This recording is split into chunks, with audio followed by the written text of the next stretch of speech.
এ সময় শুধু স্কিন কেয়ারই যথেষ্ট নয়, প্রয়োজন হেয়ার কেয়ারও। তাই এবার আপনাদের জন্য থাকছে হেয়ার কেয়ার টিপস। ভিউয়ার্স, আপনি আপনার হেয়ার নিয়ে বেশ চিন্তিত, হয়তো অনেক বেশি ড্রাই, আর এখন সিজন চেঞ্জে হেয়ার আরও বেশি ড্রাই হয়ে যায়। সো ড্রাই হেয়ার আপনি কি করে ম্যানেজ করবেন সেটি সহজ ঘরে যে পদ্ধতি আছে সেটি আমি বলে দিতে চাই। আপনি প্যাক করতে চাইলে একটি পাকা কলা, তার সাথে আপনি একটু মধু মিক্স করে নিতে পারেন। তারপরে আপনি মেথি বেটে সেটি আপনি ইউজ করতে পারেন। একটা প্যাক তৈরি করে নিয়ে সেটি আপনি আপনার মাথায় ইউজ করতে পারেন। তাতে দেখবেন আপনার যে চুলগুলো ড্রাই থাকে সেটি কমে আসবে। আর আপনার কালার হেয়ার হলে, কালার হেয়ারে যে প্রবলেম থাকে অনেক সময় অকারণেই দেখা যায় যে অনেক বেশি ড্রাই হয়ে যায়। সো কালার হেয়ারের জন্য স্পেশাল টেক কেয়ার করতে হয়। আপনি অবশ্যই শ্যাম্পু করার পরে কন্ডিশনার ইউজ করবেন এবং অবশ্যই সেটি খেয়াল করবেন স্কাল্পে যেন না লাগে। কন্ডিশনার স্কাল্পে লাগলে চুল পড়ে যাওয়ার একটা ভয় থাকে। আর কালার হেয়ার একটু স্পেশাল টেক কেয়ার করতে হয়। আপনি সপ্তাহে অন্তত একদিন হলেও অয়েল ম্যাসাজ করুন। আর আপনি টক দইয়ের প্যাক ইউজ করতে পারেন। টক দই কিন্তু হেয়ারের জন্য খুবই উপকারী। আপনার স্কাল্পে যদি খুশকি থাকে সেটিও কিন্তু অনেকাংশে কমে যাবে।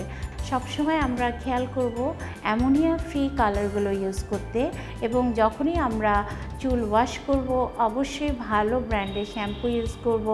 কন্ডিশনিংটি অবশ্যই ভালো কন্ডিশনার ইউজ করব। আর 3 মাস পর পর আমরা চেষ্টা করব শ্যাম্পুর ব্র্যান্ড, কন্ডিশনার ব্র্যান্ড চেঞ্জ করতে। সো ভিউয়ার্স, কিছু বেসিক জিনিস আছে যেগুলো হয়তো আমরা সবাই জানি, তারপরেও একটু মাঝে মাঝে ভুলে যাই।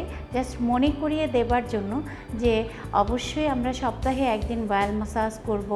প্রতিদিন না হলেও একদিন অল্টারনেট ডেতে আমরা শ্যাম্পু করব, চুল কন্ডিশনিং করব এবং 15 দিনে একবার প্যাক ইউজ করব।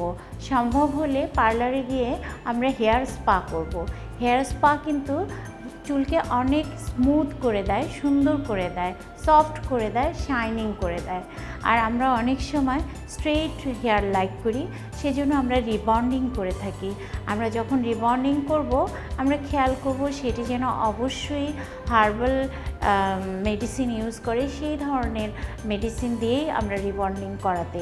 আমরা যেখানে গিয়ে রিবন্ডিংটি করাবো তাদের কাছে আগে শিওর হয়ে নিব তারা কতটা ভালো ব্র্যান্ড ইউজ করছে এবং সেটি কতটা কম সময়ে কমপ্লিট হবে। সো ভিউয়ার্স, আমরা মাঝে মাঝেই হেয়ার আয়রন করি। হেয়ার আয়রন করলে আমাদের চুল ড্যামেজ হয়ে যায়।